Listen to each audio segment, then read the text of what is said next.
যদি হিন্দুত্ববাদী শক্তি, মূর্তি পূজারী, দেশ বিরোধী শক্তি কোন ধরনের প্রতি বিপ্লব করার চেষ্টা করে, রব্বে কাবার কসম, যার যা কিছু আছে, যে যেখানে আছে না কেন, যে যেই দল করুক না কেন, প্রত্যেকে 24 ঘন্টার নোটিশে ফ্যাসিবাদের দোসরদের বিরুদ্ধে লড়াই করবার জন্য ময়দানে নেমে আসতে হবে।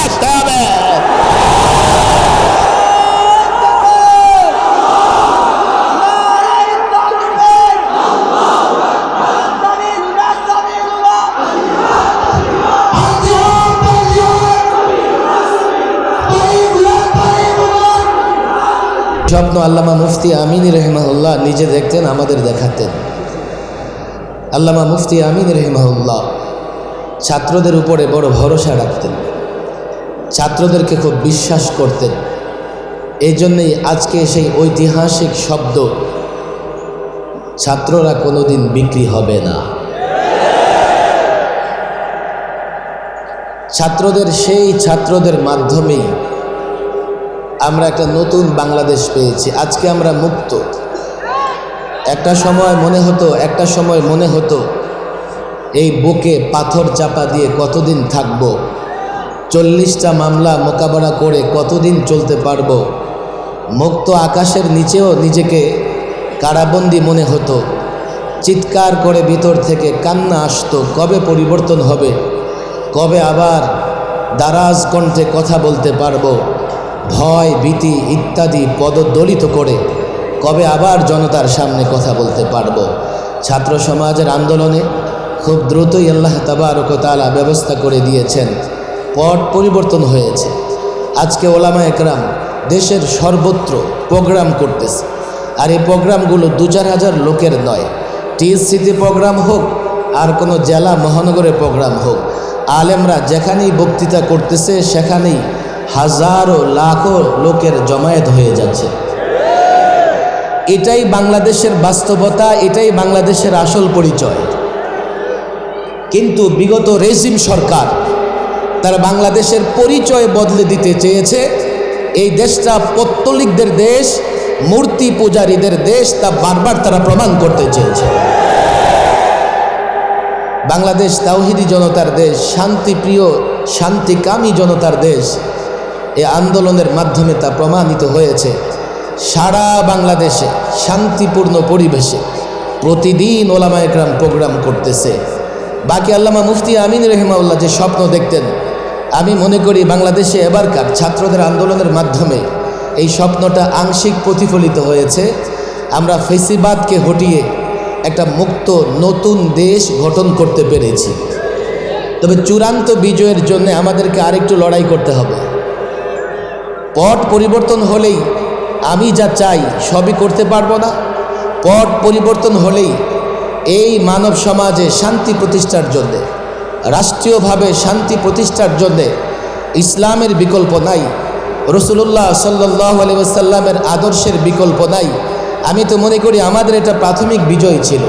আমরা যেদিন ঘর থেকে রাষ্ট্র সর্বত্র রাসূলুল্লাহর আদর্শ বাস্তবায়ন করতে পারবো, সেদিন আমাদের চূড়ান্ত বিজয় হবে।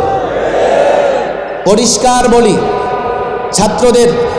ছাত্রদের কাছে আবেদন রেখে বলে যাই, এবার যে সংগ্রাম আমরা করেছি, এবার যে আন্দোলন করেছি, এই আন্দোলন ছিল ফেসিবাদের বিরুদ্ধে, এই আন্দোলন ছিল বাংলাদেশের পক্ষে, এই আন্দোলন ছিল গণমানুষের পক্ষে, এই আন্দোলন ছিল গণমানুষের অধিকার আদায়ের জন্যে। আরেকটা আন্দোলন, আরেকটা সংগ্রাম হবে, যার নেতৃত্ব দেবে বাংলাদেশের তালেবান, যার নেতৃত্ব দেবে কওমি মাদ্রাসার ছাত্ররা, যার নেতৃত্ব দেবে আলেম ওলামাদেরকে যারা মহব্বত করে তারা। আমি পরিষ্কার বলি, আগামীর অভ্যুত্থান যা হবে, আগামীর গণ আন্দোলন যা হবে, সেই গণ আন্দোলনের পরে আমরা বাংলাদেশে পরিপূর্ণ ইসলামী হুকুমত দেখতে পারবো ইনশাআল্লাহ। এর জন্যই কাজ করতে হবে। শুধু বক্তৃতা সমাবেশ করে ঘরে ফিরে গিয়ে চুপ করে বসে থাকলে হবে না। একটা সময় এখন এমন হয়েছে, আমরা চাইলে ইসলামের সৌন্দর্য ঘরে ঘরে পৌঁছে দিতে পারি। আমি এই ছাত্র জনতাকে বলবো, এই সময়টা আসলে আমাদের অতীতের মতো কোনো সময় নয়। এই সময় আমরা প্রত্যেকটা যুবকের কাছে, প্রত্যেকটা বৃদ্ধের কাছে, প্রত্যেকটা ঘরে ঘরে আমরা যদি ইসলামের সৌন্দর্য পৌঁছাতে পারি, আগামীতে যখন আমাদের নেতৃত্বে আরেকটা গণ অভ্যুত্থানের সুযোগ হবে, এদেশের সমস্ত মানুষ আমাদের সঙ্গ দেবে। কথা ঠিক না বেঠিক? এখনই তো আমি যখন রাস্তায় বের হই, লালবাগের পাশে একটা গাড়ি রাখার জায়গা আছে রাস্তায়, গাড়ি ড্রাইভাররা বলে, হুজুর আপনারা আসার পর থেকে আর চাঁদা দেওয়া লাগে না। আমি বলি, যতদিন থাকবে আপনাদের চাঁদা দিতে হবে না, দুর্নীতি থাকবে না। ভারতীয় মিডিয়ায় কেবলমাত্র সংখ্যালঘু নির্যাতনের খবর ছাপানো হয়, আর বাংলাদেশের বাস্তবতা হচ্ছে, বাংলাদেশে এখন সংখ্যালঘুরা পৃথিবীর যে কোনো দেশের সংখ্যালঘু থেকে যে কোনো সময় থেকে ভালো আছে এবং শান্তিতে আছে। তবে তারা একটা চেষ্টা করতেছে, কিভাবে এই দেশে সংখ্যালঘুদের উপর নির্যাতন হচ্ছে এই বলে দেশের পরিস্থিতি আবারও তারা ঘোলাটে করতে চায়। পরিষ্কার বলি, বিজয় স্বাধীনতা আনা যতটা সহজ, তার চাইতে স্বাধীনতা রক্ষা করা কিন্তু ততটা সহজ নয়। ছাত্র জনতাকে বলি, ষড়যন্ত্র হচ্ছে।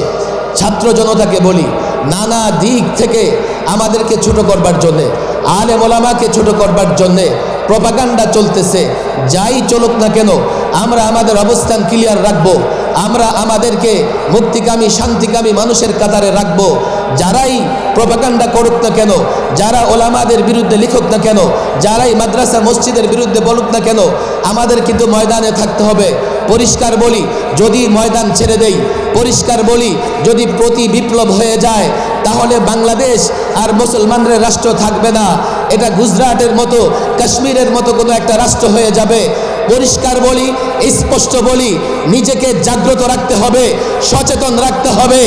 যদি হিন্দুত্ববাদী শক্তি, মূর্তি পূজারী, দেশ বিরোধী শক্তি কোন ধরনের প্রতি বিপ্লব করার চেষ্টা করে, রব্বে কাবার কসম, যার যা কিছু আছে, যে যেখানে আছে না কেন, যে যেই দল করুক না কেন, প্রত্যেকে 24 ঘন্টার নোটিশে ফ্যাসিবাদের দোসরদের বিরুদ্ধে লড়াই করবার জন্য ময়দানে নেমে আসতে হবে।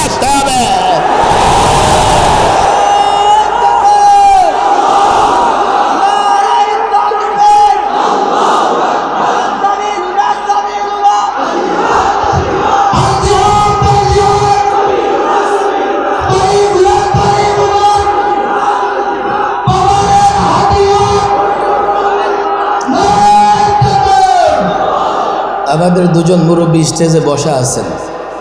একজন আমাদের মুরব্বী, বাংলাদেশের মুরব্বী হযরত মাওলানা আব্দুল হামিদ পীর সাহেব মধুপুর। আমার ডানে বসা আছেন আমাদের বড় ভাই, দীর্ঘদিনের যোদ্ধা হযরত মাওলানা জুনায়েদ আল হাবিব সাহেব। ওনারা বয়ান করবেন। আমি অসুস্থ মানুষ, শুধু আমার প্রাণের কলিজার টুকরা ছাত্রদের সঙ্গে দেখা করবার জন্য এখানে এসেছি। আল্লাহ তাবারক ওয়া তাআলা যেন আমৃত্যু দ্বীনের পথে লড়াই করবার তৌফিক দান করেন। ওমা তৌফিকি ইল্লা বিল্লাহ ওমা আলাইনা ইল্লাল